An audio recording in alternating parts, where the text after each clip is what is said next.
Hello, my name is Aarav Juneja and I'm going to show you my CS50 traffic implementation.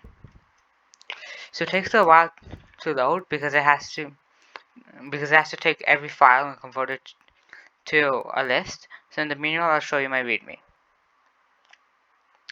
So when I started off with the loading data function, it told me to go to the OpenCV link since it was in the project details. I looked through the image docs and I found that each example that they showed with the images, they each use the IMV function. I was curious to see what this did, and I checked the docs. I soon found that this turns images into lists. I checked the specifications and it said that it had to be NumPy compatible. It was also NumPy compatible, so that is when I added the IMV function to my code. So to make the model, I started with a single layer network. At that time, I didn't know what the flatten function did, so after a lot of troubleshooting, I added the flattening function to make it work.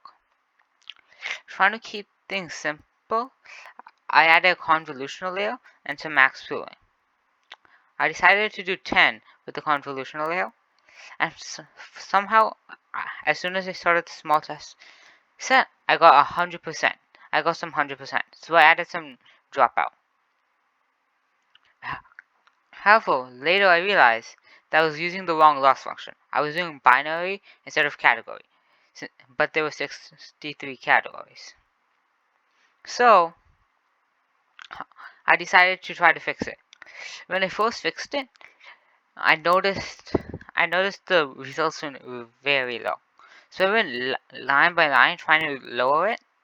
So I decided to add 32 layers, because if I added 64 layers for my 32 convolutional layers, because if I added 64 convolutional layers, the times on my computer would be nearly quadruple. I thought 32 since it was a kind of a multiple of 64, and it kind of gave each image like an equal access or like ratio. So then I decided to increase the dropout rate to decrease overfitting, and I had some pretty good results. I figured out this new summary function while checking the TensorFlow docs, and I was surprised to see that my single one of my layers controlled almost all of the AI. So I decided to add another layer to even it out and keep the results, and don't keep the results biased by just one item. I tried a reload activation function, but this increased the loss, so I stuck with the sigmoid. And that is basically what I have right now. The code finally started loading. So as you can see, it started with this seems 150% loss and 65 accuracy, but in one epoch it had already decreased, so improved. So it's hovering around 10.